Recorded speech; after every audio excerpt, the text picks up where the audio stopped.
now as we are sitting on the verge of level 2 lockdown, the opening of the economy. We also take into cognizance the disruption that the COVID-19 pandemic has brought about the world over. And we are now finding systems and solutions and interventions of how we recover from the COVID-19 pandemic and come out stronger and more resilient, not only as an economy, but also as a nation. My name is Sindy Mabe, and I have the enviable task of being your program director for the ANC Progressive Business Forum Economic Recovery Plan Open Conversation. It is a working document, and we've invited our partners and subscribers who have generously attended and contributed to the success of this webinar. This is in association with the Black Business Council, Business Unity South Africa, and business leaders, and we will have our speakers, which will include ANC Treasurer General Paul Mashatile and Comrade Enoch Godongwana, Chairperson of the ANC Economic Transformation Subcommittee. We have Dr. David Masondo, Dr. Ramokgopa, Sandile Zungu, and Mr. Kingston, who will join us as well. So without any further ado, just to touch on housekeeping rules, we have exactly 2 hours where we need to thresh out as many of the issues, ventilate how best are we going to expedite meaningful material change to the livelihood of society, and also create an inclusive economy, not taking away from the gains that have been made. We also say igama lamakhosikazi malibongwe as we invite the Progressive Business Forum convener, Sasha Müller, will open the session in earnest. Good afternoon again, and thank you for joining us. Thank you so much, Program Director. It's an honor to welcome everyone here today. The ANC Treasurer General, Mr. Paul Mashatile, the Chair of the ANC Economic Transformation Committee, Mr. Enoch Godongwana, the Head of the Presidency Economic Infrastructure Unit, Dr. Sputler, esteemed panelists from business associations, and of course, you, the participants of the webinar. It's unprecedented amount of business women and men joining us today, nearly 1,000 participants, so that's fantastic. We're so glad to have you here. Thank you for your kind presence. We look forward to a valuable and important engagement on the discussion document prepared by the ANC Economic Transformation Subcommittee entitled Reconstruction, Growth and Transformation, Building a New Inclusive Economy. So let me give you a bit of background. The ANC Progressive Business Forum, or the PBF, under the leadership of the TG, has been mandated to obtain inputs on this discussion document. As you can imagine, it's by no means an easy task to reach out, so we've done it in a phased approach. And to enrich the document and to make the best out of the discussion, the first of which we did in this short span of time is that we sent out to all the PBF business subscribers a request and invitation to submit written inputs. And nearly 100 businesses and business individuals have already responded, and we thank you for that. Now this second part, second phase of it. I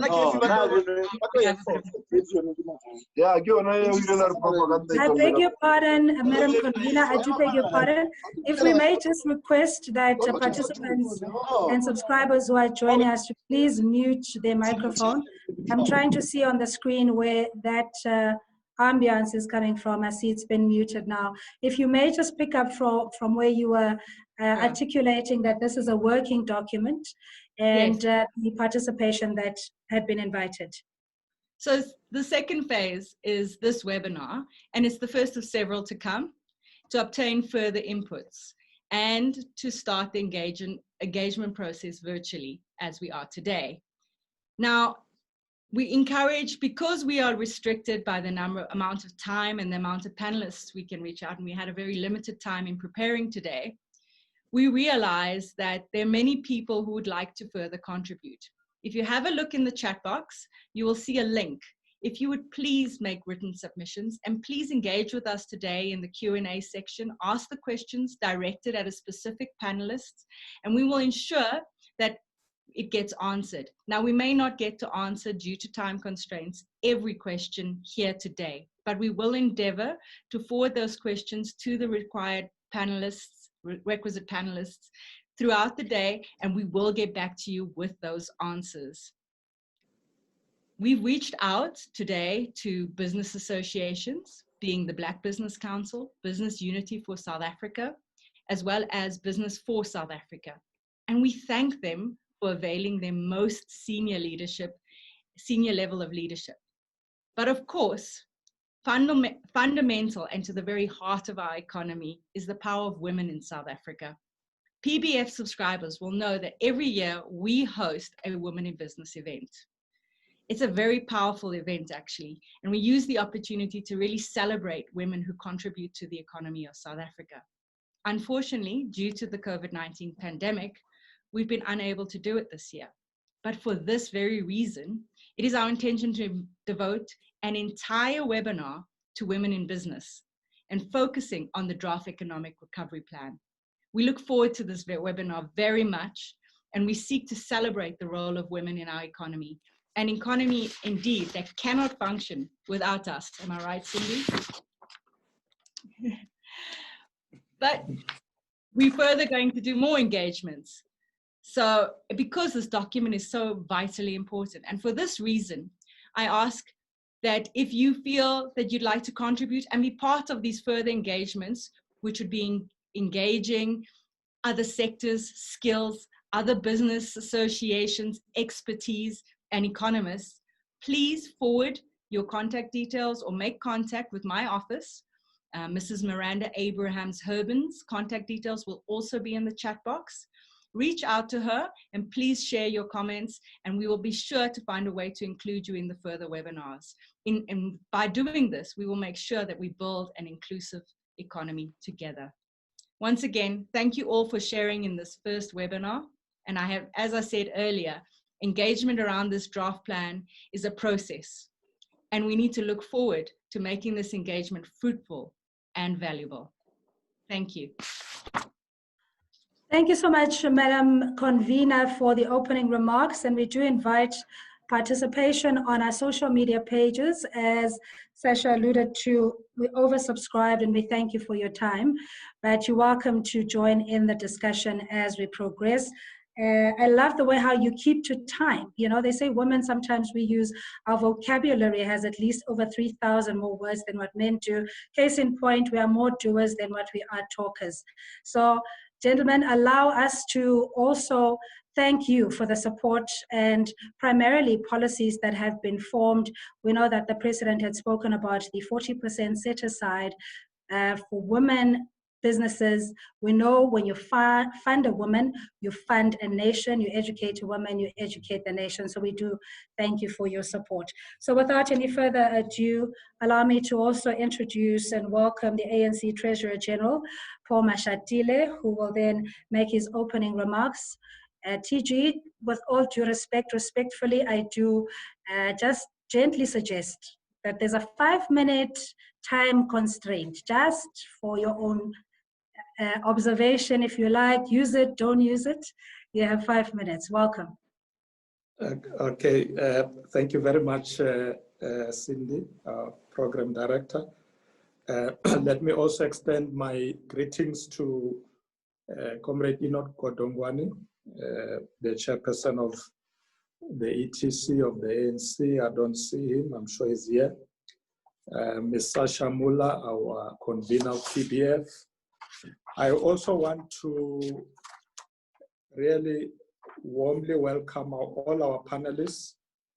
You all have been introduced, Martin, Kingston, Sandile, Zungu, Coovadia, Kgosientso. You all welcome. I'm happy to be with you here.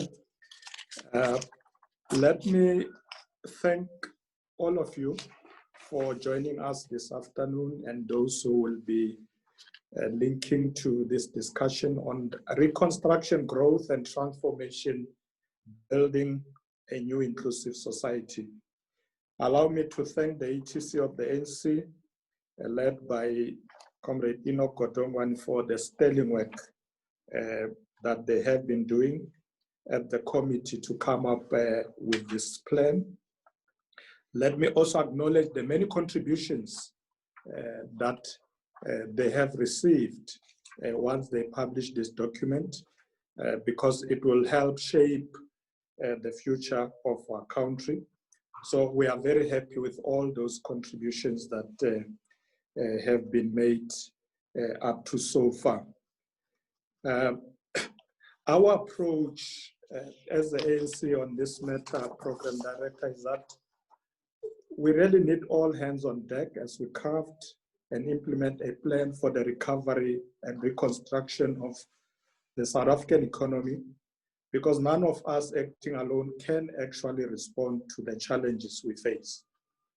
It is therefore our hope that conversations such as this one will help us, all of us, to find a common ground in our collective endeavor to build an inclusive economy that leaves no one behind. As we know, South Africa remains a highly unequal society where too many people live in poverty and too few of our people have jobs. The COVID-19, on the other hand, this crisis has exacerbated the challenges on the South African economy. Not only has the crisis plunged our economy deeper into a recession, but it has also brought sharply to the fore the deep racialized, gender and geographically based patterns of inequality, poverty, unemployment, as well as the unequal and uneven access to services and opportunities. The crisis is having a devastating effect. The devastating impact on lives and livelihoods. The productive base of the economy is shrinking. Jobs are being lost. Poverty is expected to deepen, and of course, inequality to widen. Clearly, what we are facing is a crisis like no other. It requires a response like no other. Accordingly, it is the view of the ANC that as various stakeholders, we must be single-minded in building a new fast-growing inclusive economy that prioritizes expanded investments in infrastructure that meet the basic needs of the people of South Africa, that looks at the resilience of our climate, industrialization, and through localization, transformation, mass job creation, empowerment of small businesses, cooperatives, and in the informal sector, but also promoting the objectives of broad-based Black economic empowerment, as well as greater integration into the African continent. In doing this, we are guided by the words of President Ramokgopa when he said, "We are determined not merely to return our economy to where it was before the coronavirus, but to forge a new economy in a new global reality." The ANC, as a leader of society, stands ready to mobilize all stakeholders around an infrastructure-led recovery with new investments in energy, water, sanitation, and bridges. It's not on junk Human or something. settlements, health, education, digital infrastructure, and of course, public transport. We are ready to form partnerships to achieve significant job creation multipliers by promoting industrialization through localization, implementing structural reforms to stimulate private sector investments, implementing industrial policies that support strategic sectors of the economy, and to pivot to new opportunities, as well as providing support to cooperatives, as well as small, medium, and macro enterprises. Also of significant, program directors, the need to ensure security of energy supply. This includes, amongst others, fixing ESCOM. We acknowledge that the fiscal landscape to fund the economic reconstruction and recovery effort is severely constrained. In this regard, there is a need to ensure fiscal sustainability, improve domestic resource mobilization, insisting on efficiency of spending, eliminating corruption and wastage, as well as the mobilization of additional resources to fund the recovery and reconstruction effort. Some of the proposals we are making as part of resource mobilization include the establishment of a state bank as part of expanding access to funding of SMEs and low-income households, as well as amendments to Regulation 28 of the Pension Funds Act to unlock funding for long-term infrastructure projects and high-impact capital projects. Amendment to Regulation 28 will also facilitate direct access to pension funds pool of resources by development finance institutions. I want to reiterate, the Program Director, that amendments to Regulation 28 will be accompanied by the introduction of strict measures, amongst others, to prevent the erosion of workers' savings. In the delivery of infrastructure, which is key to South Africa's economic recovery and reconstruction, great care will be taken to ensure that local industries are privileged and that the empowerment of women, young people, and people with disabilities is strengthened in a manner that also fosters competitiveness and resilience.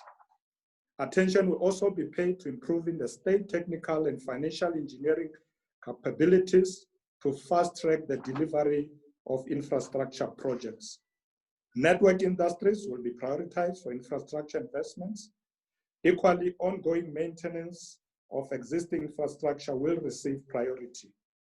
We are also proposing that in order to fast-track infrastructure delivery, a single window of entry should be created through the establishment of Infrastructure South Africa, ISA. Also, key enablers of the new economy we are building.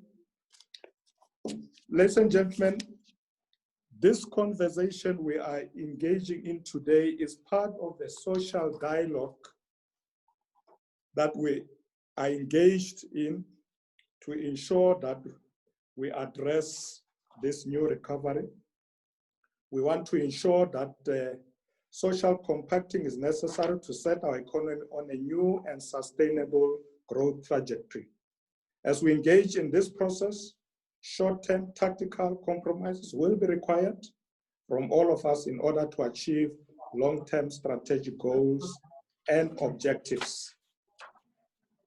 In this regard, business will be required to go beyond just the profit and loss statement. Workers must cast their eyes beyond just the next round of wage negotiations, and government, of course, must have the capability to reprioritize and restructure where needed. As I conclude, Program Director, as President Ramokgopa said when he addressed the nation this past weekend, let us use this moment not only to return South Africa to where it was before, but to transform our country to a more equal, more just, and more dynamic economy. Let the dialogue continue, but most importantly, let the implementation begin. We need to recharge our economy. Thank you very much, Program Director. Thank you very much, TG, for your opening remarks, and your message resonates with many of the subscribers and members who are joining us via the chat group on the webinar, and we'll also take comments on Facebook. The handle is @ANCPBF, @ANCPBF. That's the ANC Progressive Business Forum. You can also go to @MyANC and share your views on Twitter and all social media platforms. You are calling on collaboration, that this is a perfect opportunity for us to pull together for an inclusive economy that is going to propel South Africa to a champion nation that it is. or that it can be. I just want to take a comment from Hile Messi Pokam from Cameroon, who's a South African citizen. She's an ANC member with Ward 73, Zone 11, and they're part of the South Africa Cameroon Chamber of Commerce, TG. They say they are a private business platform and that are promoting intra-Africa trade, tourism, and investment between South Africa and Cameroon and other Francophone African countries. By working together, we can achieve more. Thank you so much, Hile Mercy Pokam, for that message. As we have our next speaker preparing himself, I see Comrade Enoch Godongwana is ready.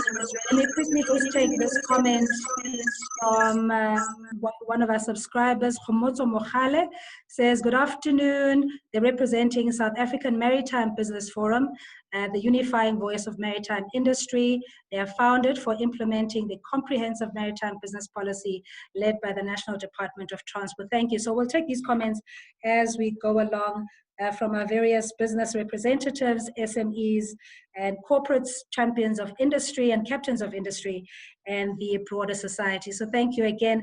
Without any further ado, I'd like to introduce now Enoch Godongwana, who will speak on the general aspects of the draft economic recovery plan. Good afternoon and welcome to you. Thank you for joining us. The floor is yours.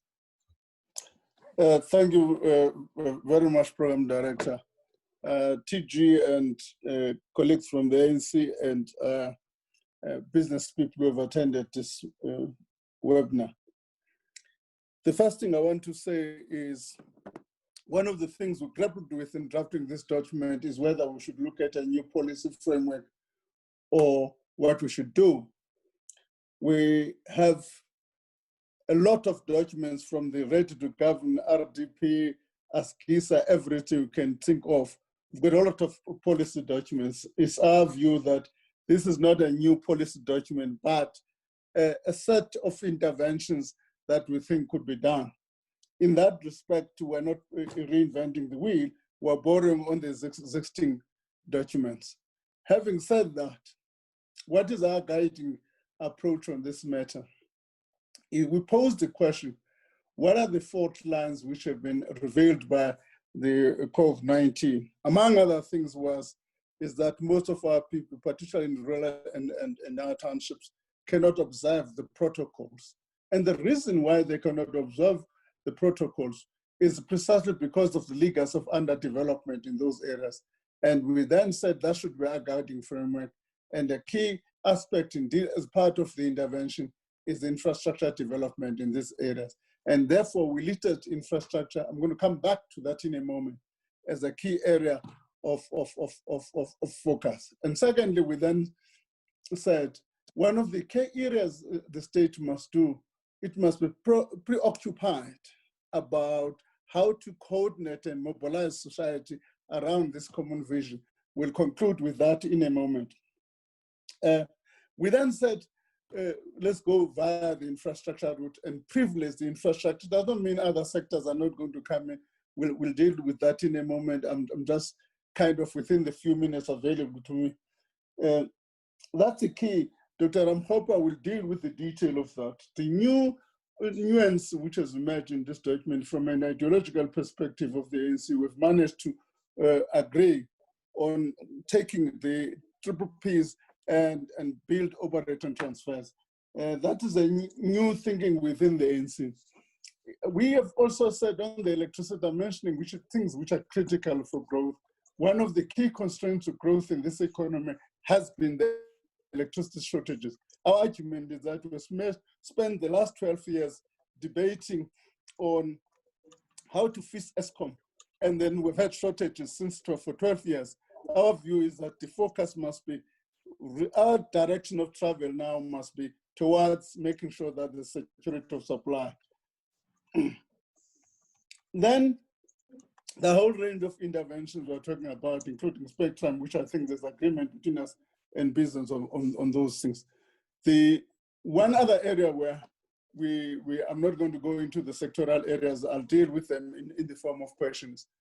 The key issue is there's going to be a need for cooperation between the role players. My own take at the moment is that if I scan through the documents in NEDLAC at the moment from the various parties, including government, business, there are a lot of areas of agreements.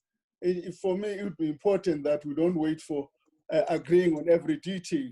If we're to lift the areas of agreement and move forward for the implementation, that would be an important aspect of that. We raised the issue of finance. I'm taking on some of the controversial points we're raising. One of them is the Regulation 28 issue. You'll recall that in our conference, we met with a proposition which suggests that we should look at prescribed assets. When we talk about tweaking Regulation 28, we're moving in a slightly different from what conference said. We're moving from an environment where there's no enforced prescription, but you create an environment where trustees can be able to invest in infrastructure projects as long as those infrastructure projects are profitable. I want to use this opportunity to dismiss and debunk the claim that we want to utilize the pension funds to bail out collapsing state-owned enterprise. And the latest theory is that we want to fund the state bank. All of those things are mischievous with the intention of discrediting our argument. That's not where we are at the moment. On the land question, three things we're raising. The first one is that while everybody is battling with Section 25, there's a lot of state land, both in national, provincial, and local government. That land, as a matter of urgency, must be released for different land use by various communities as a matter of urgency. The second point we're raising is that if there's any land shortages, there's nothing that will stop any government from exercising its right. All governments throughout the world have the right to expropriate land subject to compensation. The Constitution says in South Africa, it must be a fair and equitable principle. It doesn't need to be a market-based process. The third point we're raising there is that we should not allow people to keep land for speculation, and therefore land that is kept for speculation must be heavily taxed. Having said all of that, the key thing was we had to sequence, as you can see, we've listed a number of areas, but we've got to sequence the sequencing infrastructure, and Dr. Ramokgopa will deal with that in detail. I don't have to deal with it today. We've sequenced that. We think that if you move along the infrastructure, let me take you a point and say, what is the nature of the unemployed? 54% of those that are unemployed hardly have matric. What that means, your labor force is not necessarily a skilled labor force. Construction has got the capability to absorb a number of, not all, a number of the unemployed. But it has also the multiplier effects in a number of sectors. For instance, if we look at the engineering industry, construction consumes almost 40% of that industry. So that, in a sense, has got the multiplier effects. So we'll then say, if we move on this for infrastructure for the time being, I know people are talking about exports and so on. We're not likely to see the openings of trade in the near future. We've got to stimulate domestic demand. That's basically the message, but we're saying we must send around a collective agreement by all, mobilize society around a common agreement. Ours is a contribution to the debate, is not the final say, because we've got to mobilize society around that common vision. I've listed about 8 or so areas of agreement between our document and the business. There's no reason why we should not start working on implementing all those. That's that. Thank you in a nutshell, Chairperson. Thank you so much, Comrade Godongwana, and also for reiterating the fact that this is not a reinvention of the wheel. We've been here since the advent of democracy and trying to create an equilibrium or egalitarian society where all can share in the wealth of this nation. Thank you for those words. And having spoken about the land issue and how we govern our society, just if you can put that as part of the thought process to say, the founding document of our democracy, that being the Constitution, has to be upheld, albeit that some may view progress to be slow. We know that certain aspects of service delivery may not be satisfactory to certain communities, but we want to allay your concerns as subscribers and members of the public on our social media spaces, that this is one of many engagements that we'll be having as the Progressive Business Forum, and you're most welcome to join us. Put in those uncomfortable conversations. If you want to have clarity and you want to be represented, to also please submit your comments to this particular working document. And Derek, as at Marcus, I recognize you. He's a director from Derek Security Services, and they provide security guards to commercial building. Some people, of course, on the chats, we totally agree with you as subscribers that you need to take the opportunity when it presents itself to punt your business. There had been an issue to our panelists around the exclusion of the majority of SMEs who may not be able to afford a subscription of the various formations. Sandile, maybe when it's your turn to speak, you may want to touch on that as well. How far is the net widened in creating opportunities in the bigger scheme of things? Let's go now to Dr. Kgosientso Ramokgopa, who will then be speaking on the investment infrastructure as he part of the investment infrastructure unit in the presidency. Sputla, you've got 10 minutes. The floor is yours. Thank you very much, Cindy, and good evening to TG, Comrade Enoch, and fellow panel members, and those who are viewing on the online. Just to make the point that to congratulate the route taken by the National Executive Committee under the stewardship of Comrade Enoch and Comrade TG in this instance, just to democratize the conversation, so that we're able to attract the multiplicity of views and we don't turn this into an echo chamber. I think the country can benefit immensely from the inscription of new voices. And I think what is important is how best we are able to bring all of these things together.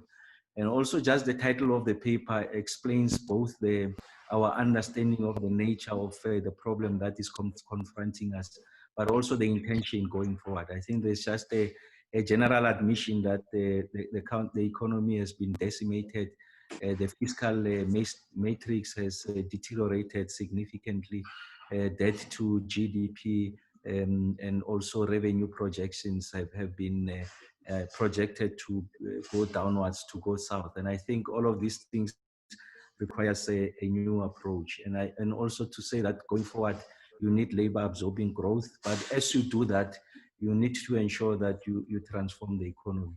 And just the discipline of the paper, I think, is commended, as Comrade Enoch has indicated.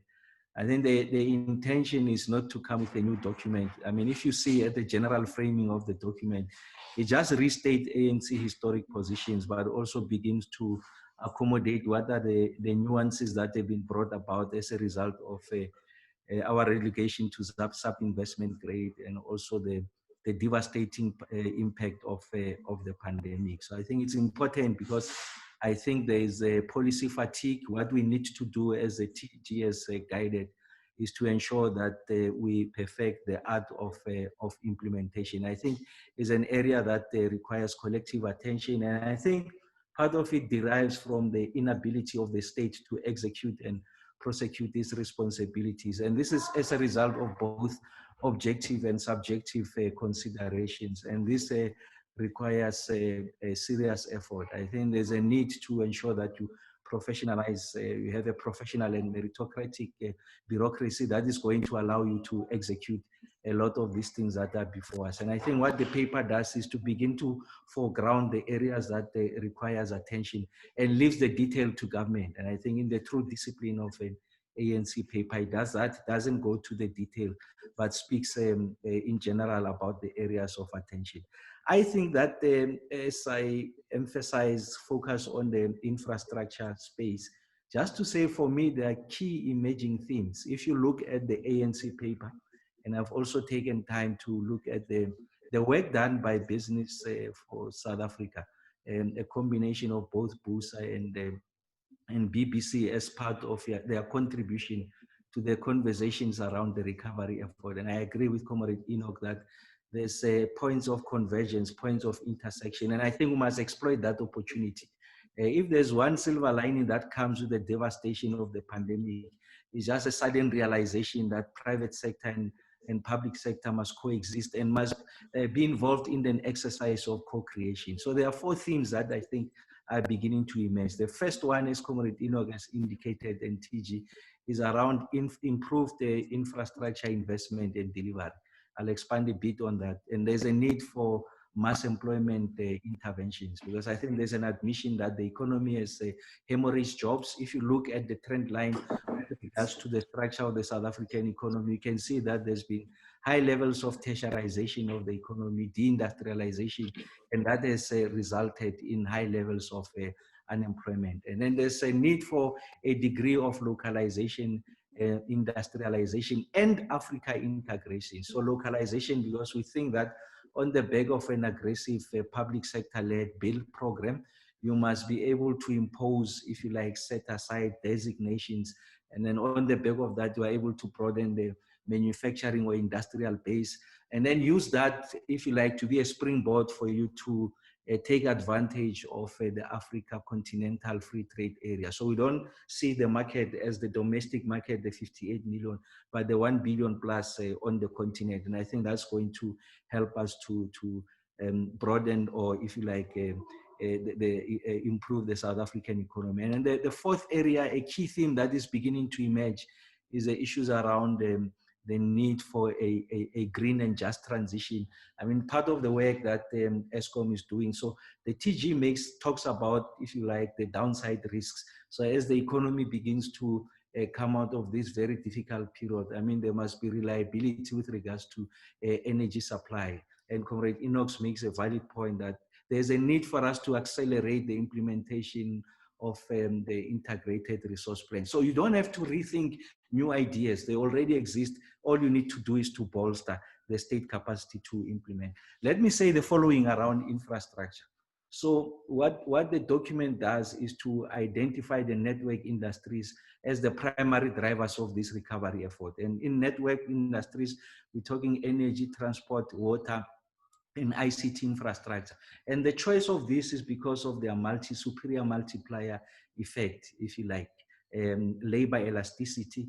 It's also the ability to introduce new efficiencies in the economy, and they are opening up new corridors, and they allow the layer of local government to bring into bear land-based financing mechanisms, so you are able to broaden the flow of revenue streams, and you are able to reinvest that back into the economy. So I think it's important to understand the rationale of the network industry, but it also gives you an opportunity to ensure that we deliver on our objective on universal access. I mean, ensure that we improve the quality of life of people, especially those that are located in the rural areas. I mean, if you look at the inequalities in the country, they've got multiple manifestations, and one of those is the urban-rural interface. And what COVID has done is to expose those acute asymmetries in relation to the provision of basic infrastructure. I mean, the fact that you've got 6,000 plus schools that don't have potable and clean water, I think it's an indictment on a democratic state led by the ANC. Although we have made significant progress, I think there has to be an admission that we could have done better. And then the issues around human settlements to provide decent accommodation, and then also admit that demand far outstrips supply. And if you look at the low income band, it's such that it has been funded through the fiscal. So you need new innovations on how you are going to fund that demand outside or in addition to the fiscals. I'm making this point because the fiscal space has diminished rapidly, has been decimated by COVID. So there has to be new thinking around how you do that. And then the last sector is agriculture and agro-processing. Agriculture, because you want to ensure that if you look at the agriculture value chain, you want to do value addition upstream, closer to primary production, and this will typically be in the rural areas. So you capture value there, you are able to create employment opportunities, and in so doing, you are likely going to resuscitate the economies of those spaces, and you undermine the rate of urbanization that happens, but also the asymmetries in relation to the urban and rural divide. Let me make the point that yes, we're looking at the revision of Regulation 28, that amendment, but I want to suggest that if you look at the numbers, there was a study that was done by Riskura in 2015 that discovered that only 2.3% of pension assets are allocated to private equity in the country, compared to the global average of 24.8%. And if you look at the private equity funds investment activity in the country, you'll find that infrastructure ranks number one. I'm making that point to make the point that there is appetite to invest in there. You'll find that some of the pension funds, they have not really reached their thresholds of investing in non-listed assets. So what is the problem statement there? So in the immediate, as we talk now, I suggest that it's less about money, but the ability for the country to produce credible and robust infrastructure pipeline so that we exhaust what is available, and then we can have proper conversations about increasing the pie. So I'm saying in the immediate, you need to resolve that. And that's why this morning, Comrade TG and the panel is that finally the infrastructure fund has been operationalized, incubated at the DBSA, provides for a blended financing mechanism. It allows for the state to take the first loss, and in that you are de-risking the project, and you allow for the crowding in of private sector players. Some of the instruments that we are looking at is the introduction of, if you like, project bonds, so that these are standalone. So you look at the project as a standalone, so that it doesn't get to be penalized as a result of a deteriorated balance sheet of an entity. So isolate a particular project that is underpinned by specific revenues. You are able to confirm them. You know that there's predictability with regards to income streams, with regards to policy, and you allow a private sector to participate in there. We're also looking at the need for CPI-linked bonds. These are going to help you to crowd in institutional investors, because some of their returns are linked to CPI bonds. And then on the transformation side, you need to introduce a set of measures that will allow Black players in the construction space to participate in the build program. Remember that the infrastructure is not outcomes neutral. It's designed to, amongst others, achieve particular social objectives, and that transformation is a key consideration. So you need to build the instruments so that you allow for Black players to have instruments that are available at their disposal that will make it possible for them to participate in this bond, because generally there's a requirement for construction guarantees. Some of these entities are illiquid, so you need to facilitate their participation in this space. I think it's an important consideration. And then as I conclude, Sindy, is that there's a big pool of liquidity that is available globally. Obviously, we're going to be competing for that because we're coming out of a very difficult situation. And that is around green climate financing, a product of the Paris Climate Accord. I think there was a commitment to make available up to 100 billion rands in climate finance assistance by 2020. So those facilities still continue to exist. So some of the things that we're looking at is the introduction of the green infrastructure bond. We're not doing it in isolation of the efforts that are done in the private sector. Martin and his team, Martin Kingston and his team have been very kind to say, let's have a conversation and see how best we can be able to collaborate in this space, because they have done it before. Joburg started as the first entity on the continent to introduce a green infrastructure bond. Nigeria was the first one to do it at the sovereign level. And now we know, I think NetBank has introduced one. So we need to collaborate with private sector. And that's why in the document, there's greater emphasis around areas on social compacting.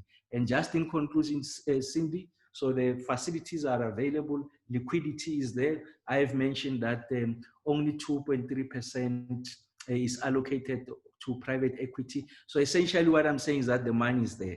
So, but that money can only be accessed for as long as you have packaged project properly, they've reached a point of bankability, you are able to demonstrate healthy financial returns. So there has to be a deliberate effort to invest upstream in project preparation and packaging so that we can get projects to commercial viability. And as you do that, as they get to be funded through the debt capital market, or they go through the blended financing mechanism, you are going to open up the headspace in the fiscus to allow for social projects to be funded.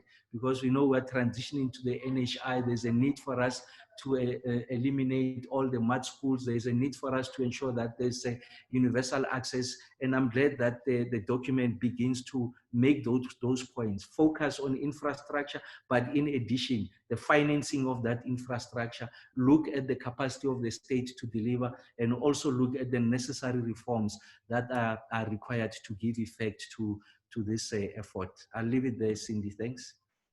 Thank you so much, Sputla, much appreciated. And speaking truth to power, I mean, there is integrity in being able to introspect and understanding that there needs to be reframing or reconfiguration of the policies. You're talking about policy fatigue, and many on the chat, webinar chat, agree with you that what we need is to improve the art of implementation.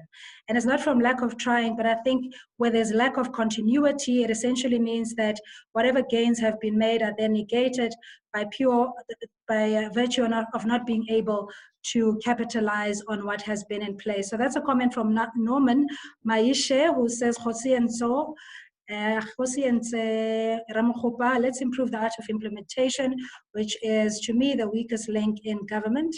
And then Justin Kettle says we need more innovative solutions for guaranteeing energy supply.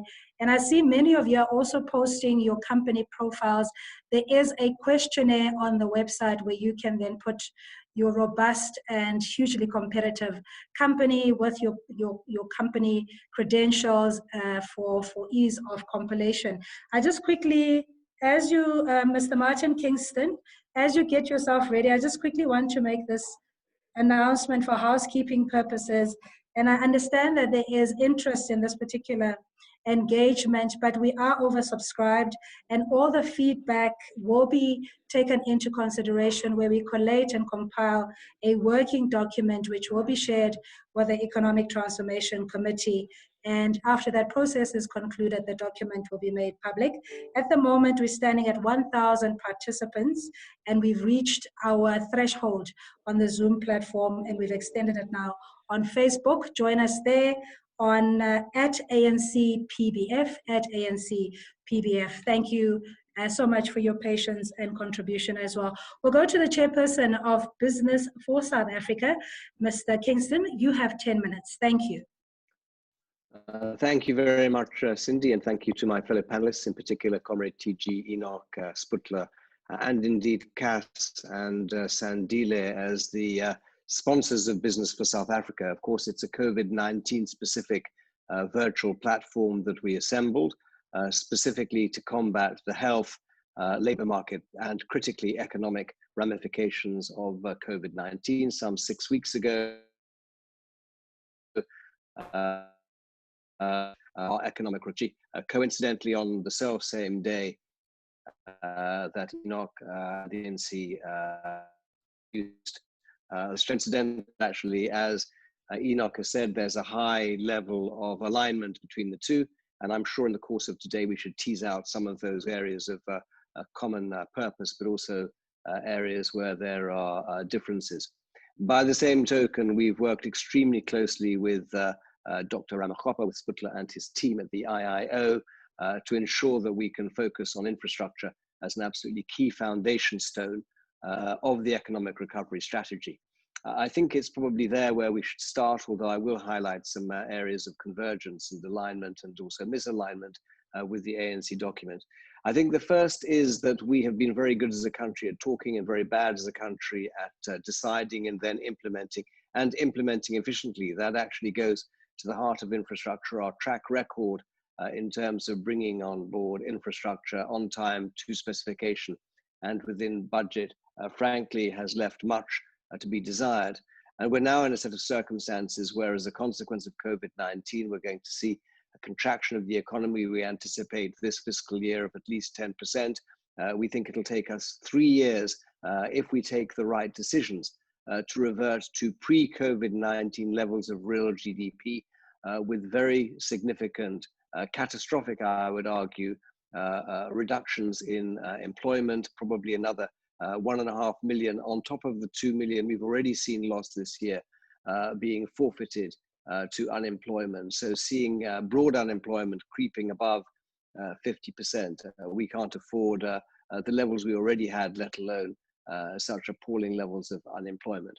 And the reality is that unfortunately, all of the interventions that we talk about come at a cost. So there's 2 or 3 areas I want to focus on in particular, Sindy, at the outset. The first is that when we talk about infrastructure, we need to ensure that it is sustainable and viable infrastructure. Infrastructure that is capable of accessing capital on the right terms and conditions,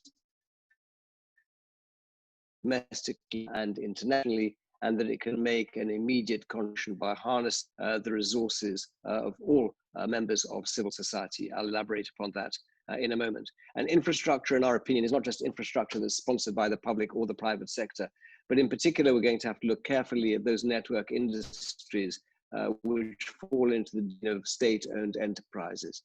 It is clear that SOEs have been a major drain on the fiscus over the years gone by, indeed to the current moment, and we are going to have to ruthlessly prioritize, is the term that we have used, our allocation of resources to those that are systemically important, that can provide the requisite impetus to an economic recovery strategy, both on a short, medium, and indeed on a long-term basis. And those that cannot are going to have to be migrated off the state balance sheet. Those that are retained are going to have to be appropriately capitalized, suitably capacitated with executive capability, with boards that are independent and have the ability to govern appropriately, and with limited interference and intervention from the state. I think that's a key aspect. The second, and again, some of my fellow panelists have already touched on this, I think Comrade TG started on it first, is we need to move from discussion to decision-making and rapid implementation.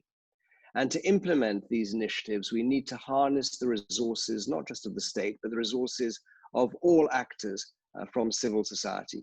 So Business for South Africa has been absolutely clear and categoric when it said that it's going to partner with its social partners, be it government, labor, or indeed civil society. We don't have the resources as a country, we don't have the bandwidth to be able to replicate or duplicate.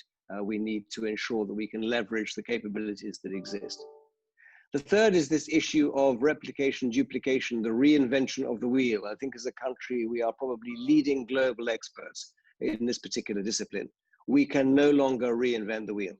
If there are policies that work, we must build on them. If there are those that are broken or ineffective, we must address them. I believe that the work that the ANC has done, the work that has been overseen by Dr. Ramokgopa in the IIO, the work that has been done indeed by Business for South Africa, as well as by Labour, all of those documents have been tabled at NEDLAC and elsewhere. And it is clear that there is very significant common ground and points of alignment. So let's not have another paper. Let us make sure now that we can focus on a limited number of areas, structure, work industries that lie within that context. So water, telecommunications, transportation, and energy in particular. Let's make sure that all of those are harnessed appropriately wherever we can. If I can make just 2 final comments, but I'm afraid they're substantive comments. The first is that all of this comes at a very serious cost. And that is something that we don't have adequate access to in terms of financial resources. We have the lowest levels of investor and consumer confidence in this country on record. We're going to have to compete with other countries that are also beset with the challenges of COVID-19. So when we mobilize capital, either domestically in South Africa or indeed globally, we need to acknowledge we're doing so in competition. We need to dress ourselves up appropriately, and we need to ensure that we mobilize such funding on a fully inclusive basis. So those that have been excluded from economic activity can be included on appropriate terms and conditions, and that financing is affordable and sustainable. We now have a very significant budget deficit. Our debt to GDP levels are rising as a country, and we're going to have to identify, exactly as Sputler has said, new instruments where we can access capital, particularly from offshore, but also from the private sector on appropriate terms and conditions, without cannibalizing existing sources of funding, both domestically, as I said, and internationally. And we've seen that we've been pushed offshore to the likes of the IMF, the New Development Bank, the Africa Development Bank, to access capital because there's inadequate capital in the domestic system. And the suggestion or the proposition that there are limitless amounts of capital that can be mobilized, even for viable projects, is not so. We are going to have to rank accordingly in terms of the priorities of that capital. And that perhaps brings me to the last point. It features significantly in the ANC paper. Enoch has already mentioned it, the issue of Regulation 28. We have said that capital should be mobilized from all sources, both public and private, institutional and otherwise, with a caveat. Must not compromise the international system in South Africa, of which we should be justly proud. Nor can it undermine the responsibilities of fiduciaries, so trustees of pension funds, for example, nor stray outside the mandate of those funds. Within those constraints, we believe that it's possible to mobilize funding with the proviso that the risk-adjusted return to beneficiaries, these things, after all, of individuals across society, whether they work in the public or the private, or indeed the NGO sector, those savings must be preserved without in any way under those returns. If we can ensure that we don't in any way, as I said, call into question the sanctity of the financial services sector or contravene the responsibilities and the mandates of beneficiaries, of trustees and of funds, we think it should be possible to access alternative asset classes, both within the country and nationally. To do that, we are going to have to work together very carefully, hand in glove. By that, I don't just mean business and government, I mean all social partners, and we're going to have to do so urgently. So we welcome the fact that we're having not only this conversation today, but the direction we were given by the President last Thursday to quickly integrate all of these points of commonality and move forward with, as I said, decision-making and implementation as a matter of urgency. Thank you very much, Sindy.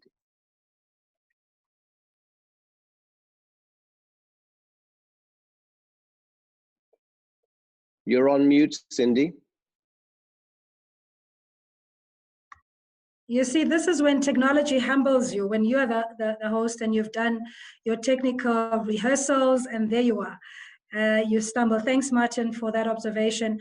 I just want to pick up on what the conversation is, and on social media and on the webinar chat. Reg_first source says that one of the examples of over-reliance on expensive imports or investments is the e-toll. So in other words, we ought to look at hyper-localizing industries. We have an opportunity now to reframe how we used to do business, and so that we are more sustainable and are able to access cheaper finance. He says citizens end up paying the high cost, and this is in relation to foreign funding or the over-reliance of having to borrow. You mentioned the debt to GDP that has increased. So how then, if you can make a mental note, once we get to the Q&As or closing remarks, on how is there an alternative of creating an economic environment that is not as dependent on the West, as it were. Let's go now to our next speaker. Thanks, Martin. We'll go to our next speaker, who is Kgosientso, the CEO of Business Unity South Africa. Kez, you've got 10 minutes, and thanks again for joining us. Thank you, and thanks to comrades and colleagues, and thank you to the Progressive Business Forum for inviting us. I'm going to take a different tack because I don't want to repeat what Martin has said. Martin and I have been working quite closely together on the Business for South Africa initiative, and the document we presented, Martin has talked to. So let me talk a little bit about just where we are and how we need to move forward together in our view, and introduce that into the conversation. So we presented our document, the Business for South Africa document, to the President and I think 5 ministers on the 2nd of July. And what we impressed, and we've impressed publicly and continue to impress, is that our country is in a crisis situation. And I think we all accept that. We all accept that for a whole host of reasons, we have very low investment, we have no growth, and COVID has highlighted and made stark some of the critical challenges we have in our country. The issue about social and economic inequality, issue about unemployment, issue about poverty, and so on. And so we are in a crisis. And as a result of that, we need to move with urgency to address that crisis. I think what we have demonstrated, I think, COVID has been a terrible pandemic, and it's taken a terrible toll on our people. But it has also shown us that if we make use of opportunities, we can actually work together as a country. So at NEDLAC, through what we have is a rapid response task team that meets every Tuesday morning. And all the NEDLAC stakeholders are part of that team. We've demonstrated that we can work together to make the necessary interventions, take the necessary decisions, and manage the impact of the pandemic, be it from the health point of view, be it managing transport issues, be it managing PPE, be it managing the health protocols so that businesses are meeting those, be it distributing UIF and all of that. And business, community, labor, and government have worked together to make all of that happen. So we can work together, and we can work urgently when we have a crisis. So I think that the process we are suggesting is one that says, let us work from the context of a crisis, and as a result of that, let us add extreme urgency to moving forward. Thirdly, and Martin has alluded to this, that none of us can do it on our own.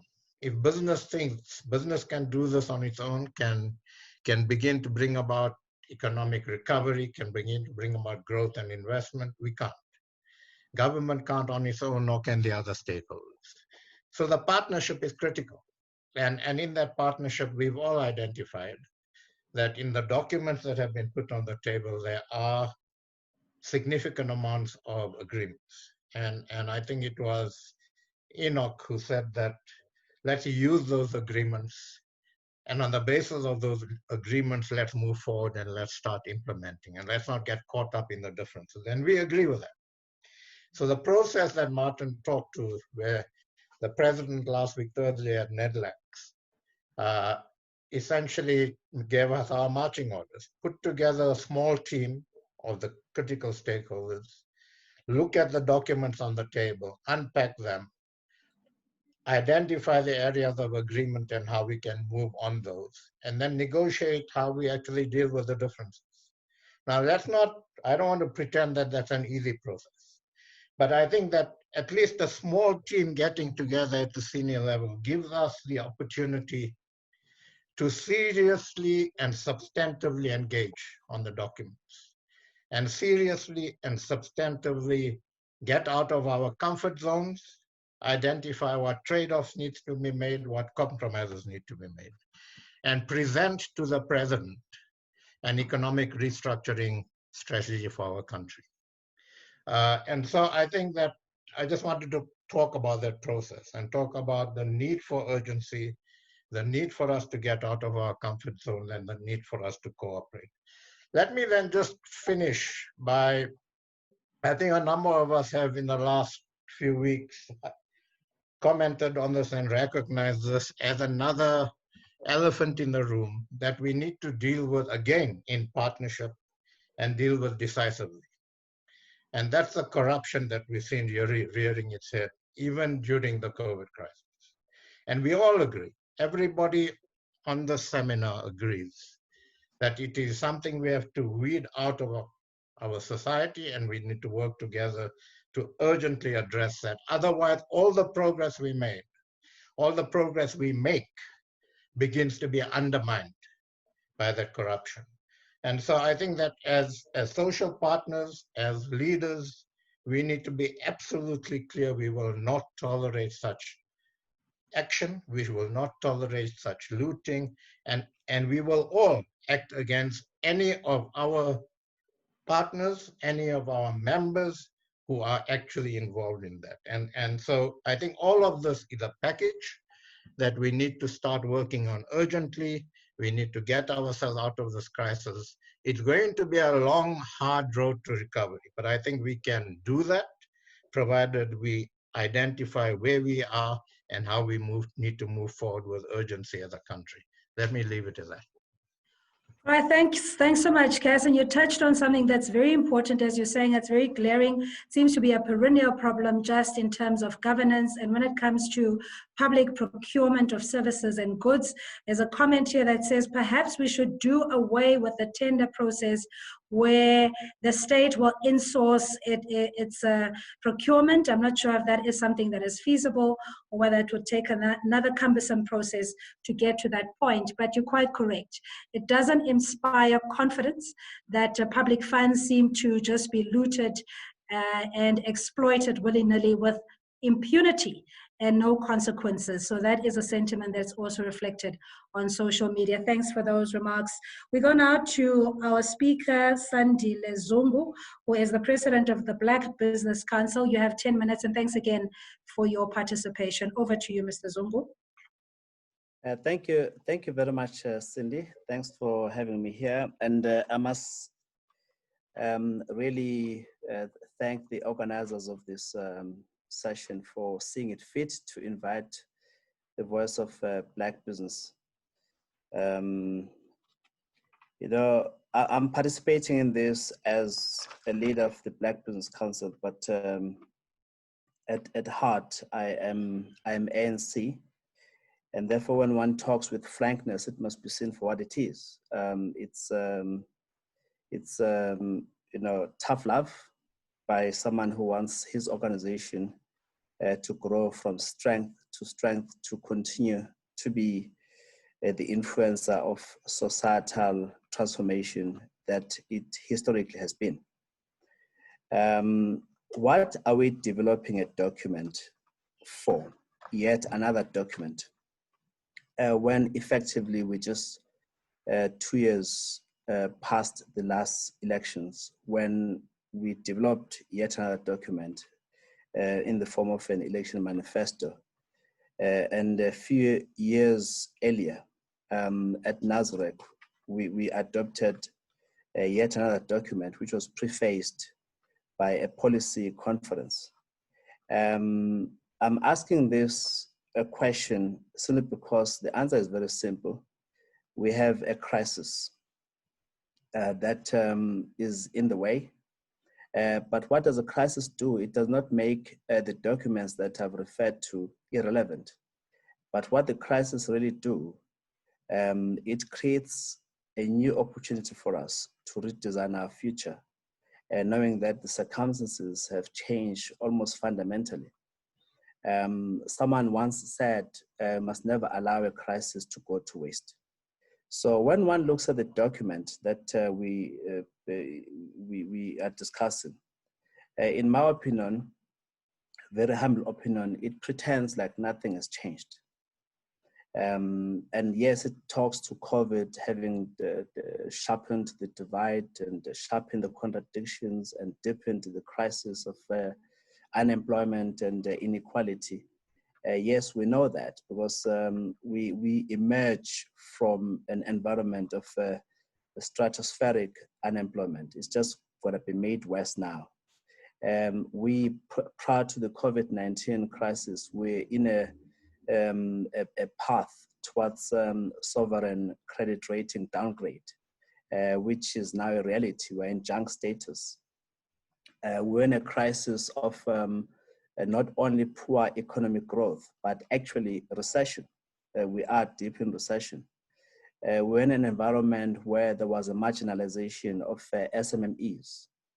In an environment where Black people in general were feeling they were not part of the mainstream economy, both in terms of ownership as well as management. Every measure, whether you're looking at the World Economic Forum, was talking to loss of competitiveness in our economy. Even in areas like banking competitiveness, we're sliding in that regard. You know, the expanding frontiers of corruption have been laid bare. I think Cass has referred to that just earlier. The capacity of our state has been gouged, and it continues to look very empty indeed. When we talk about the state, we're not talking about government only. We're also talking about the legislature, its capacity to turn around on laws. Even the quality of the judiciary. You look at the decisions or the judgments that are being taken on review and turned on their head by the higher courts. It just talks to the weakness in the capacity of our state to deal with the issues that are facing us. So we are in a crisis by all measures and by all standards. And this document has got to be revolutionary to really justify its existence at this time, 2 years after elections, 3 years after the policy conference of the ANC. It's got to talk to new things which will force South Africans to reimagine the future. I'm not sure if it does that. All the elements of the trajectory that we're in prior to the crisis are quite damning in their form. But the good news is that all of them can be reversed. The versatility of the South African people and the sheer determination and the industriousness, the enterprising spirit of South African people give me a lot of confidence that all of these can be reversed. But we have got to do that fast, very fast, because otherwise the alternative to the reversal is very ghastly and too ghastly to contemplate. And I'll even dare say the nation state as we know it is at risk. So I believe that the solution to the future lies in SMME, as well as in fourth industrial revolution or technology. These two hold the key. Everything else, in my opinion, humble opinion, is peripheral. Even though the posture of this document talks about infrastructure-led, like Martin said, we can build infrastructure, but not all of it will necessarily create on a sustainable basis the revival of the economy. Just a classical example, you can build infrastructure for human settlements, you can build toilets in open areas, but it does not mean that that will lead to economic growth. But cement will have been sunk in the ground without much effect. Yes, construction sector has got a multiply effect on the engineering sector, great. But you can end up with multiple dead cat bounces unless you actually systematically look at what infrastructure you invest in. The focus on SMMEs is very, very important because it talks to mobilizing even those that are unskilled in township and rural environments. and leveraging on their sheer entrepreneurial wealth or a capacity. And I think this is very important that we look at the SME sector.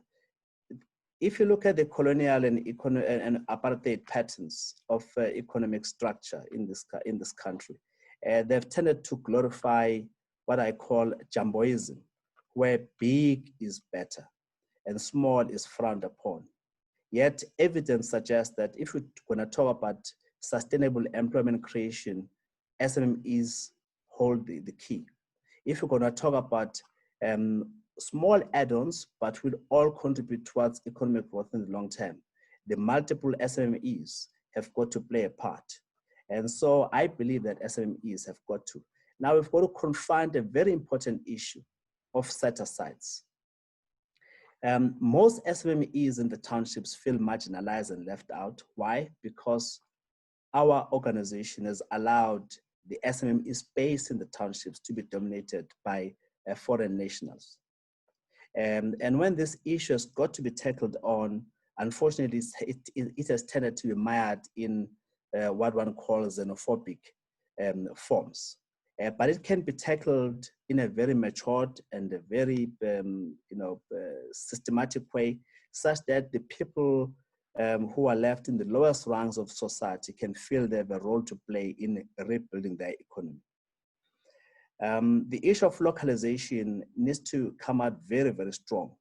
A typical example is PPEs. Billions of rands have been spent on PPEs, which by and large have been imported, except for the ones which are colorful, which are fashion designed, but which by and large make up a very small portion of what has been spent on PPEs. Localize that so that when another pandemic hits us, and no PPEs are imported from China. That's just one example. And you can extend that example to many other areas. If we don't localize, we'll turn this economy into a consumer economy, where we're just building fancy warehouses next to airports and next to ports and bringing everything in large containers for distribution into our economy, which will not be very helpful from a point of view of reindustrializing our capacity, as well as growing organically. We have, as a Black Business Council, identified historically the triple PFA as the single largest impediment to Black people doing business with the state. I wonder if this document is very firm in supporting the public procurement legislation that is currently underway, because there is a solution there if it's done correctly. Like I said, when you talk about economic growth, it's got to be growth. Let's not frown upon confronting the issue that growth is inspired. Growth doesn't just happen on its own. When you talk about fourth industrial revolution, you cannot do that when the spectrum is not being allocated. We've been talking about digital migration for the last decade. Someone who has entered business and commerce right now will have been at early years of high school when digital migration was being spoken of. That person will have gone to university. She is now an entrepreneur, or she has entered corporate South Africa. Digital migration has not happened. There's talk about freeing up a spectrum for ease of fourth industrial revolution, Internet of Things, and all that goes with it to really happen and take off in earnest. Nothing is happening. ICASA is now being reconstituted. There were 2-3 other administrations in ICASA before this thing, when this thing was being spoken of. Nothing has really happened. Why is that so? It's because the space is being overcrowded, in our humble opinion, by vested interests who are very keen on ICASA being castrated and being unable to move on this whilst they're eating, and in the process condemning South Africa to nothingness in terms of fulfilling its potential. I won't talk about other areas like agro-processing, because the issue of land becomes very important. Now, the last issue for me is, where is the political will? It doesn't seem to exist, yet we know it is. We have to, as the ruling party, demonstrate single-minded determination to drive through the change that we want. Because at the end of the day, all South Africans want to live happily. They want to live in a country that has shared and inclusive prosperity, a country that is safe and is secure. And inequality and poverty will not guarantee us security. Neither will they guarantee us safety. And lastly, but not least, technology is an equalizer. It's an engine that is capable of catapulting our nation towards greater economic growth and prosperity for all. We have to embrace technology because it's going to unlock a whole lot of things. At the moment, we're talking about infrastructure as if we are living in a first industrial revolution. It's important to talk about these big industries churning out mills or steel from heavy mills. But I'm afraid in 2020, we should be, this document should be littered with technology-friendly lingo that basically inspires younger people who still look up to the ANC as a party that will deliver ultimate freedom. And I cannot emphasize enough the issue of corruption. Corruption undermines the confidence of the people in the ANC. And it is the ANC which must choose whether it is at the strategic center of corruption in this country or it is the solution to the corruption problem in this country. I expect the ANC to be the latter. Even this document, even though it's an economic document, but it will not be amiss to have corruption feature quite dominantly in this document. It will not be spoiling the lingo because the times are quite rough and they require us to be very firm in tackling issues that bedevil our society. Thank you. Thank you so much, Mr. Zungu, and thank you to all our panelists. That concludes the formalities when it comes to the presentations from our esteemed panelists. We'll now open the floor for questions and answers. We have half an hour to conduct this as speedily as possible. Musama Sina says, Sandile Zungu, you have said a mouthful. SMEs, especially local people, need the support. We also have comments around localization of opportunities. I'll just tell you, especially in the broadcasting space now under lockdown, it had given us an opportunity to ventilate and familiarize ourselves with certain policies that impact your area of influence. What you had spoken about, the digital terrestrial television, DTT, has been a talking point for days on end. We have with Centec, the distributor of the signal, the capacity to roll out the necessary broadband. When it comes to localization of content, we could have more and create opportunities in the production space with community TV and radio channels without necessarily taking away the market share from established business, your multi-choice, and even the national broadcaster or other private players. So your question, I think we're just going to direct it to our panelist, Sputla, if you want to respond, but we'll start with TG and reflection from the Black Business Council that the capacity is there. The political will is there. We can function under a crisis, under pressure. We've delivered a Soccer World Cup and many other international notable events. Why is it that we can't get the administration and the weaknesses that are in the public sector correct? Cindy, I agree. I think we can get things right. We just need to be more firm. And I think I want to agree with Kes that we need to show a sense of agency.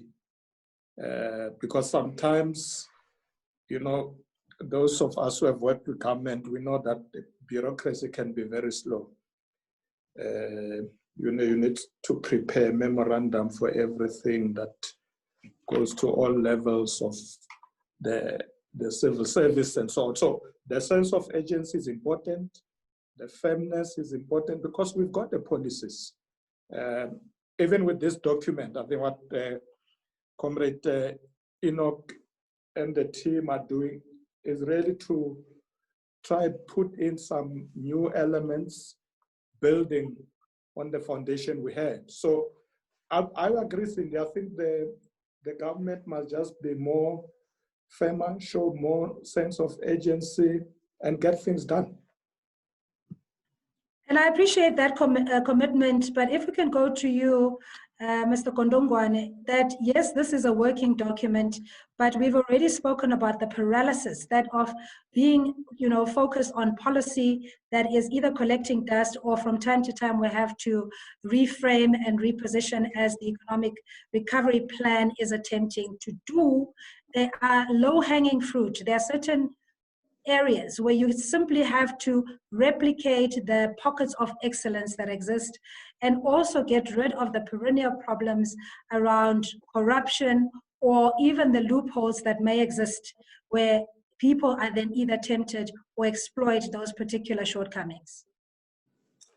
Let me start by being frank and open to you and say the first challenge we're having as the ANC, we're operating from a trust deficit and lack of business confidence. What that means, your starting point must not be say, as the ANC, we're likely to go to South African society and say this, and people are going to say, but as some of us are saying, you've had this thing for 10 years. What I'm suggesting is something that is owned by stakeholders in South Africa, not an ANC. And that we should speed up that process. That's why we're talking about social dialogue. Now, I'm making that point because once we rush issues, we may not achieve the objective. We may go all along as the ANC, and next thing, Martin and Kgosientso, they tell the world, and Sandile tell the world that what we're implementing is nonsense. So no one would believe us. So what we need to do, that's why I've said in my opening short, there's a lot of convergence in the documents before NEDLEC. All we need to do is to lift some of those things and tell South Africans that we're going to implement them. That's the first point. The second point, and begin to say how we're going to implement them. Thirdly, what resources are going to be put in place in implementing those things. But that becomes a stakeholder statement, not an ANC statement. In that sense, we will be mobilizing society around a common vision. Just on the localization for Mr. Zungu, on the localization issue, our document is strong on that. We're then saying, if we're going to go into the infrastructure, what sectors are going to be critically delivering that infrastructure so that we should boost them and avoid sucking imports. That's what our document, but in the interest of brevity, I didn't go into that detail. Thank you. All right, Sandile, before you respond, or Cass, another one from Sia says, unemployment can easily be resolved by industrialization. And I want to touch on the fervent approach that was there, that we need to grow Black industrialists and also ensure that we ring fence certain funding. We even had a quota that 100 Black industrialists would then be capacitated and make sure that they play meaningfully in the manufacturing space. How far are we in just measuring some of these interventions and ensuring that we hold Treasury to account and government that whatever commitments have been made to designated groups, we have a ballpark figure at the end of each financial year that says, so much amount have gone to youth-empowered businesses, so many to Black women in particular, and to transformation groups. Kaz, are we monitoring? And Sandile, you can come in here as well. Perhaps that is the very reason why we're not able to keep track of where the spend goes. Well, I think we're monitoring to a certain extent through the various codes of good practice and so on. Whether we're monitoring enough or not, is an open point. I think the problem is that as we monitor and as data comes out, we often land up distrusting each other's data, and that's something else we've got to get beyond, I think. that we've got to agree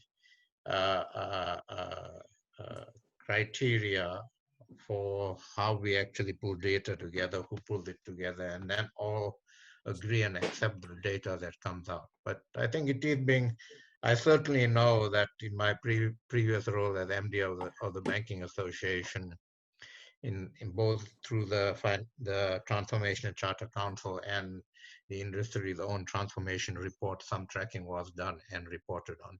Just let me quickly talk to the localization issue. I think one of the other things that that has been quite revealing during COVID is that, as Sandile says, we imported a lot of the PPE in the early stages. But then again, through the Rapid Response Task Team and with DTIC, in the last month or so, or month and a half or so, we've got, and Martin might correct me if I'm wrong, but close on to 34 local companies, and some of them with good B credentials actually, that are manufacturing the PPE in the country now. And again, we found ourselves in an urgent situation. We imported, then we said, hold on a second. We've now distributed what we imported. Let's see what we can do here. And 34 companies are now producing PPE. And we put together, certainly in BUSA, we put together a localization task group. I spoke to the CEO of the BBC during the week, I think it was last week, and BBC and BUSA are going to join forces on the localization effort. So I think that we can learn a lot from what we've done during COVID and actually get localization up to scale and cooperate to ensure that we have both the will from the private sector and the regulatory environment from the state. Thanks. All right, Sandy, go ahead. I just wanted to, just in the interest of keeping it focused to the economic recovery plan and also not to create unrealistic expectations, that this is a working document and we require participations, just to echo what Kez is saying, that it needs to be a collaborative effort. I'm sorry to have interrupted you. Sandile? That's fine. Thank you, Cindy. Before I respond, I must echo a view that says, I think the ANC, in terms of galvanizing society and seeking societal response to the discussion paper, is doing a fantastic thing. It's doing a correct thing, and I think one cannot fault them on that. But even that requires frank conversations, so it must be seen in that light. Now, Black economic empowerment and what gets measured.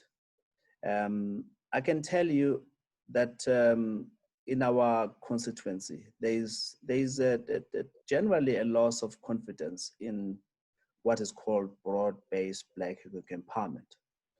One will argue, on one hand, people are saying, well, the same people get to benefit. But that's the easiest criticism that you can have, as usual suspects.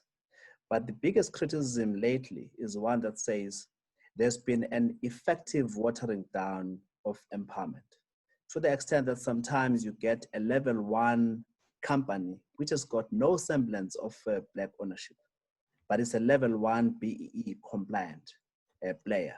You find banks, all of them are probably level 1. Yet when you ask Black businesses, what are their attitudes towards commercial banks, they will tell them they're very unfriendly, they don't want to lend to them, they are not sympathetic to the interests of Black business. So this watering down makes whatever gets measured to be not believable. It's very easy to get an SOE saying we're spending 200 billion rands on BEE companies. And so where are they? Where are these companies that are getting 200 billion rands? And then when they start talking about them, without mentioning them, these companies, it will sound like I'm casting aspersions on them. But you say, but these are not Black-owned companies. So we've got to go back to the basics, because this watering down builds anger among ordinary people, that are being marginalized, that are being left in the margins. Lastly, the issue of trust deficit that Comrade Enoch referred to. Why is the ANC battling to reach out to the people and inspire confidence? This embedded trust deficit with society of late, but most certainly with business over the long time, is informed by a whole lot of things, including failure to respond, to move very quickly, in having wrong people driving programs, and of late, corruption. We have to tackle this sort of corruption head on. We cannot skirt around it, because it is undermining the confidence, even in terms of engaging with wonderful documents such as the one we're having in front of us. Thank you, Mr. Zungu. And not to make it a dialogue necessarily between yourself and Enoch, but let's open it up to all our other panelists. If you want to jump in, you're most welcome. There's a very sweet request here that I couldn't resist reading from Lehlonolo, who says, "Dear Program Director, please, can I please have Comrade Ramokgopa's email address in the presidency? We're in the infrastructure investment space, and we'd like to engage on them." Yes, the big frustration, you will know, is that when you pitch, myself as a micro business with the aspirations, of course, to grow, is the repetition or the hoops that you have to jump through. If it's not supplier development training, economic development training, you are a perpetual student, and yet what you require is possibly more opportunities or mentorship, which are also a dime a dozen in the state agencies, and yet we're not seeing that manifest in Black SMEs being supported. And Sandile, maybe, and not to throw a spanner in the works, I understand that the BEE Act was as such to accommodate the previously disadvantaged, to deal with the issues of the injustices of the past. But other comments that are coming through is that the classification in itself lends it to such a way that maybe African Blacks may, I know that's repetitive, but may feel marginalized, as opposed to where Indian South Africans are benefiting from certain opportunities. And that's hypothetically speaking. Your response? Well, to be very honest, I'm not a formal scholar on racial issues.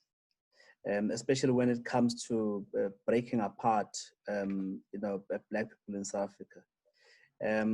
Except that many ANC documents refer to Black people and African people in particular. And it's very important that African people don't feel lumped together and being forgotten under the broader label of Blacks. Because sometimes we play to the very mischievous interests of those who are supposed to bring people into the fold, who then play one against the other, and very good at dividing and ruling people. But we need to be very careful. And it's very difficult to debate and to discuss this issue without becoming politically incorrect. Suffice is to say that African people do feel at times maligned, and it depends on provinces. I mean, if, for example, you talk to African people in KwaZulu-Natal, they will tell you that the biggest beneficiary of empowerment programs have been their, Black people, Indian counterparts, as it were. Whether rightfully or wrongfully, but it is a fact, because if you go to the ground, and it's something that the ANC has got to confront in its various engagements, because to frown upon it and not to confront it head on will be disingenuous. Discontentment will continue to brew up. And there are, of course, corporations who will say, well, it used to happen before, so now we have employed women. But if you look at it, it's white women. And said, look, these are historically disadvantaged individuals. Until it was tackled head on, And it's very important to be sensitive to these issues, which are fundamentally tearing apart the hegemony in our society, without being overly racialistic in terms of confronting them. Thank you so much for that. And I do say that with extreme caution as well, because one of the speakers had spoken about the fact that essentially, as human beings, we all have basic needs. I think it was you, Sandile, in that we need shelter, we need a safe environment to raise our children, the ability to provide and have the resources and capacity to do so, to add value to society. So it's not trying to racialize. All we're saying is that how then do we create an equal society when we are the most unequal in the world? One comment also says, how far are we with state-owned bank? The area around land, I think, Enoch, you had touched on, but how do we then establish the sovereign wealth fund as addressed by Mr. Godongwana? I'll give that to you, Mr. Godongwana.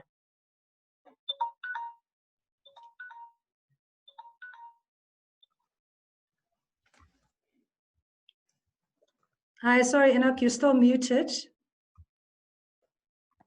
Well, you know, when you make decisions, you do so and under conditions not of your choosing. When we were in conference in 2017, the conditions were different. As we are today, we're in a different environment, completely, and the demand on resources are completely different. So what that means is that whatever we've decided in conference, we may not have the capacity to perform it at the moment. To start a state bank, you're going to require the necessary skills. You're going to require the capacity to capitalize the bank. Our efforts at the moment are still directed on the small one, which is the Deutsche Bank. Even to get it into shape is a difficult task. So it shows the kind of requirements you are going to need for an institution like that. So it's a difficult task. I don't know what you were saying about the welfare, whatever fund, but let me come to the regulatory burden you raised. One of the greatest things people must talk about, regulatory burden. The regulatory burden cannot be understood by someone sitting in Lutu, right? The person who has got to understand that burden are the people who are confronting it on a day-to-day basis. And one of the key challenges we would appreciate is the people to help us with that regulatory environment. For instance, yesterday I phoned Lawrence Mavunde. I said, Mavunde, what is this? I'm not sure whether you're still with the hawkers at the moment because it seems you've graduated. But can you give me, what is the regulatory environment impacting on the informal traders in there? What can we do? We don't know that. So what my plea is that for people when they get this thing is to raise these matters and also propose what is to be done in that regard. Corruption is a fundamental issue. No one in the ANC can say it's not our problem. It's damaging our brand. We're working day and night to clean our brand. I can assure you on that regard. We've never had meetings of the National Executive every month as we're going. We've had a meeting last month, and this month we're having a meeting. And that's precisely some of the challenges we're facing. So it's a matter we're prepared to confront head on. We're not going to allow people to drag our brand into the mud. We're serious about that. Thank you for that, Mr. Godongwana. I think one from Nkosi on the Q&A, and we'll try and do as many as possible in the 20 minutes that we have left, is that, and I think you've touched on this as well, that the President on numerous occasions, including with the investor roadshows, was saying that there's a promise or intention to stimulate the economy of South Africa through the funding of SMEs, this being the cornerstone and the backbone of any economy to create employment. So the ANC has shifted from the resolutions of NASREC, and the inequality gap continues to widen. The economy is for a few and well-connected people. This seems to be a general thread, and we'll give it to TG to respond to their number that are similar to that, but we'll post it for your benefit as well. I just want to go to another one, SOEs. Kaz, you had said that we need, or was it Martin, less intervention from the state when it comes to doing business and growing the entrepreneurship and SME space, and yet in the same breath we require the levers of the state, as it were, used in during apartheid. The mold had been set to establish an economy and grow industries to provide for a minority few. Why then are the state levers not able to translate to meaningful material changes in the livelihoods of the majority? Well, Cindy, let me answer that if I may. I think it was directed at me in the context of SOEs. There's absolutely no doubt that there's a balance to be struck between the role of the state, which has to provide an enabling environment that is conducive to investment, and investment that spurs growth, and growth that creates sustainable jobs, particularly, by the way, for small and medium-sized enterprises. That has to be the backbone of our economy. It isn't thus far. SMMEs are constrained by lack of access to finance. We've identified it very clearly, equally by red tape, which government has committed to removing as a matter of urgency. And SMMEs which need to be broadly based, embedded in our society, where those that are currently the most disadvantaged, the women and the youth, are at the forefront of those opportunities, not, by the way, at the end of the queue. And we need to ensure that we have not only an enabling environment, but a financial sector that creates the appropriate level of support for those businesses and those individuals to flourish. So when Enoch talks about a state bank, in part, I think that is because there's a view that the current financial system doesn't produce the right level of support for those who've been denied access to capital historically, and indeed still today. But we need to be mindful at the same time that as a country, we are resource constrained. And I want to just dwell on that for a moment. Resource constrained doesn't just mean we don't have access to the capital. I think I already talked about that. It means that actually the human capital is in short supply. We need to make sure that we access that capital wheresoever it exists on the basis of competence and capability, both in the public and indeed in the private sector, that we incorporate and integrate it into all of our initiatives on an appropriate basis. The same holds true for state-owned enterprises. We are by no means suggesting that SOEs should not exist. In fact, in many cases, they are absolutely critical to the efficient and effective functioning of the economy. But by the same token, I believe it's well known and acknowledged they need to be overhauled. The best example is Eskom. We cannot restructure Eskom in the absence of recognizing that we need to deal with the electricity supply industry more broadly and extensively to overhaul the energy sector. The IRP has been up and running for an extensive period of time. As Sputler has already said, it hasn't been implemented. We need to do that post haste. We need to ensure that we can bring down the cost of access to power for all concerned, that it is sustainable and reliable power, but the same goes for all other services that need to be made available to the population at large, and in particular to the most vulnerable in society.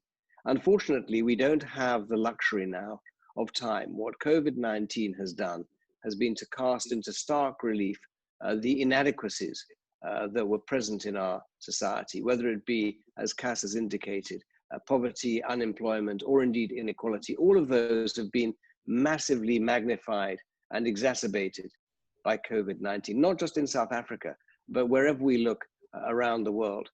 That means that there's going to have to be a fundamental gear shift change where we're going to have to focus our time and attention on those who have been deprived of economic opportunity at the expense of those who have benefited in the past, whether those are established businesses, whether that is the racial or indeed the gender divide, which is so pronounced in our country.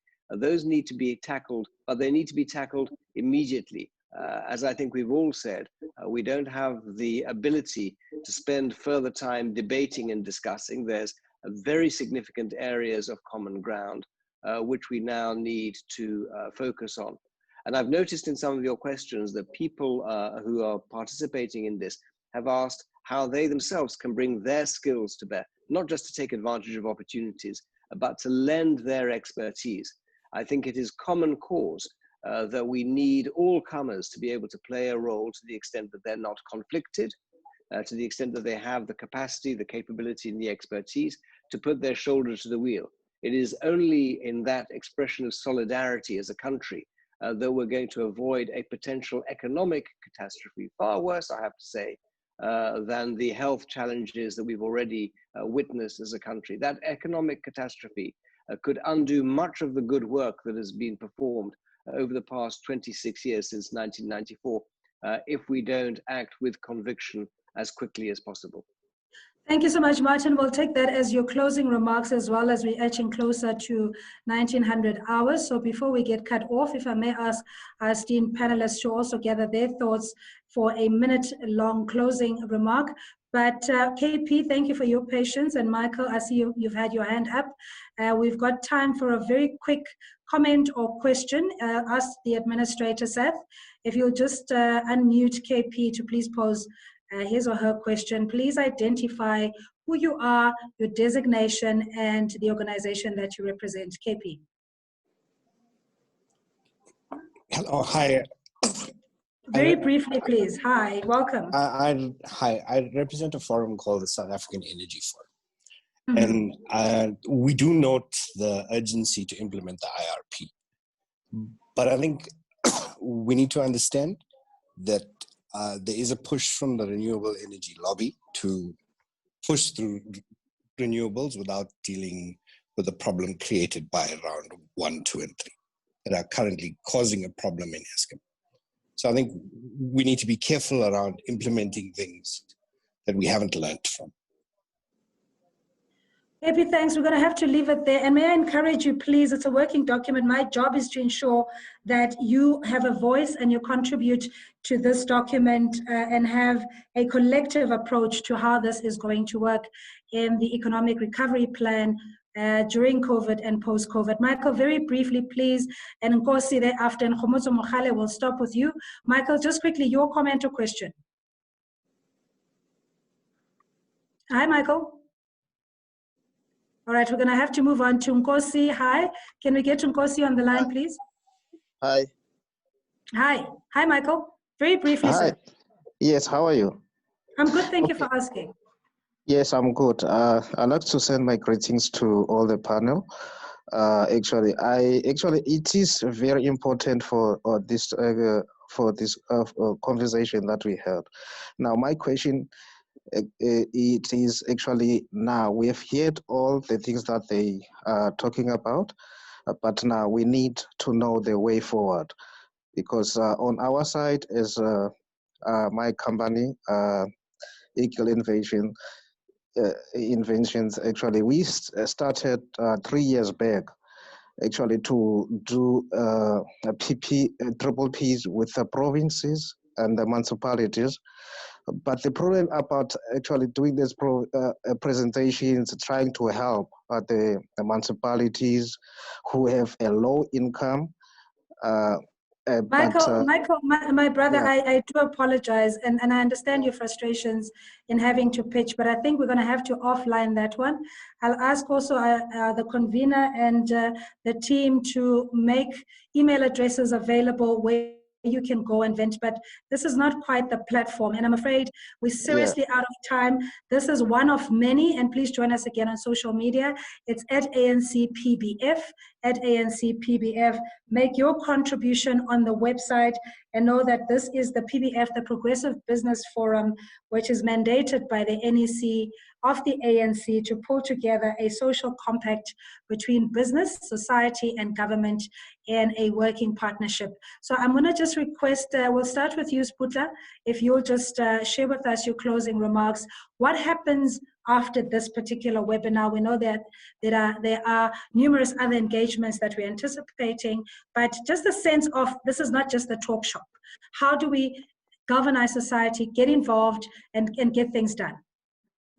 Well, just to say that SMMEs and participation broadly of industry can only succeed on the back of aggregate demand. So the 340 billion rands first round of 50 infrastructure project is really meant to stimulate aggregate demand and also resolve the the issues around the participation of SMMEs in the design of infrastructure projects so that they create room for SMME participation. We also are putting in place a requirement for localization, and that will be on the back of set-asides and designations. And that's something that we are resolving with National Treasury so that we are able to meet the constitutional requirements of transparency, value for money, and competitiveness. And let me state that work continues. I think Kaz makes a very profound point in his opening remarks that we need to ensure that on areas of convergence, we continue to do work. I can assure this audience here that we continue to work with Business for South Africa in its two components to ensure that we prepare and package projects, and we'll be releasing the next round of project pipeline. We're replenishing the pipeline so that we continue to stimulate the aggregate demand. We're working with the private sector to fashion new instruments of funding to ensure that we don't burden the fiscus in relation to funding these projects. So work continues, so we don't have to stop. There's momentum we have built, and I think we must exploit that momentum and so that the economy can recover in the shortest possible space of time. Thanks. All right, thank you so much, Sputla. And Mr. Godongwana, if you just give us a 30-second conclusion of your thoughts and way forward, and then we'll come to Kaz, Sandile next, and then we'll conclude with the TG. Over to you, Mr. Godongwana.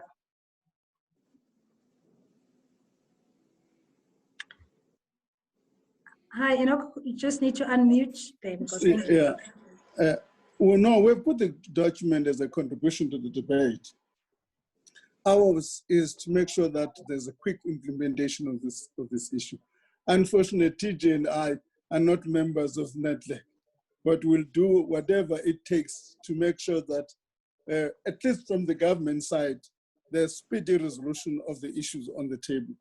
That's what to us is important. And secondly, on the major outstanding issues like Regulation 28, for instance, I know the board of Assisa was meeting today. They would be interested in meeting us moving forward.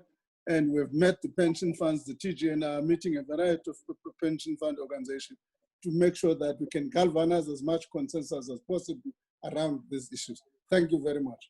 Thank you so much, Kaz. Except that Kaz and Martin have run away.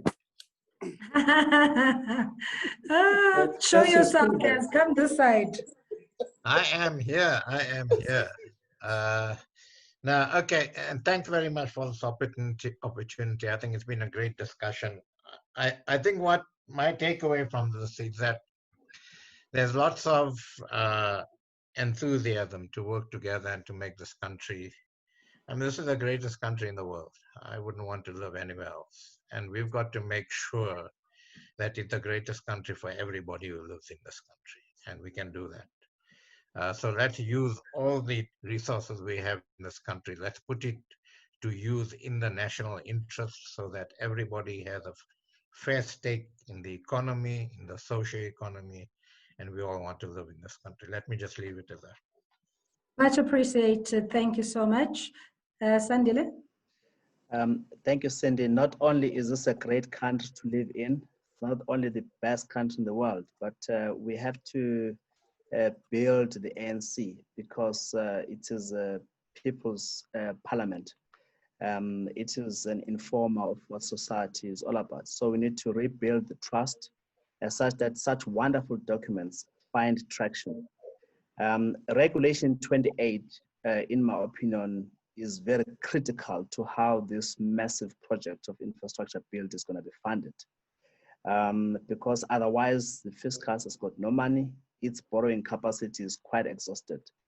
So we are very keen on what are those strict measures that will be put in place to ensure that workers' lifetime savings are not put at risk. It's very important. And lastly, implementation. These countries are awash with great plans. Year after year, they get spewed out. Its capacity to implement is where we are found wanting. So I'm very pleased that people like Kgosientso, who are in the coal phase of implementation agency, have the requisite skills, and not only skills, but also the will to do the right thing. They must do the right thing. All right, thank you, TG. We're going to close with you, and time permitting, we'd like to have our convener, it being Women's Month. I think having a lady as the convener who successfully unseated an old Afrikaner man. Transformation is real. TG? Well, firstly, let me thank Comrade Enoch for the good work that they've done as ETC, and all the panelists, Sandile, Kgosientso, Martin, Kes, but also thank Sasha. I'm sure you'll do the closing remarks, and yourself, Program Director. I think what we need to say is that we have to work together. Already, I think Kes said the same thing with all of us, that the document that the ANC has produced now is not far different from what businesses produce, maybe difference of 5%.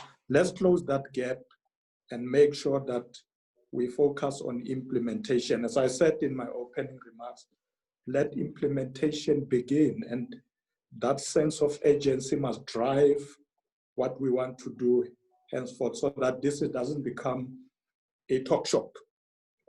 So thank you very much, everybody. I think let's recharge the economy. Thank you so much, TG. And I must just apologize to Angus. Angus is so mad with me saying I ignored his question. I just want to apologize and say, come and join us on this platform. Are, let's pull together and make this country work for all of us. Angus, I hope I'll change your mind that this is not just a talk shop. I'll personally even share my email address so you and I can arrange a coffee. Angus, that's moist. Over to you, Madam Convener, if you'll just give us your closing remarks. Thank you, Program Director. Thank you, all panelists. I mean, what's amazing about this is that both the attendees, all the panelists, everybody wants to work together. And that's really what the President talks about the social cohesion, about us pulling it all together. And we're so grateful that everyone has engaged on this PBF platform to be able to do it. And I'm asking you again, please submit your queries, please add questions. This is not the last engagement we're going to have. If you feel you want to contribute and be a panelist on the next engagement, please send information to miranda@pbf.org.za. But we're not just dealing with micro, so I want to close on something we're not just dealing with macro, I want to close on something micro. Personally, I run a little initiative called the Local Ubuntu Economy. Now, what does that mean? That means that even though we want to look at how we can make South Africa economically fully inclusive for all, we can also do it in our own personal ways. And what I've personally done is through my local community where I live, in Facebook groups, in WhatsApp, your street WhatsApp groups, I've called for everyone with a small business, anything creative, and South Africans are brilliant at creating, anything new little business, for them to post it in the groups. I then actively took some of my spend that I would be spending on using groceries, for example, or attire, or whatever that spend is, so it's not about taking a lot of money, and spending it within my local community. Just being able to keep that money locally stimulates your local economy. It makes your hood really great. So please, guys, think about things in a little way and not just also the big, because that also makes South Africa great. Thank you so much. Thank you so much, and it was wonderful participating. Thank you for your time, and let's continue the discussion. Any other contribution you'd like to make, it's miranda@pbf.org.za, and make a difference in your corner as well. May you be abundantly blessed, and may your families and loved ones be safe, and may it be well with you. Until we engage again, thank you, and God bless you. Thank you, Cindy. Thank you, everybody. Thank you. Bye, everybody.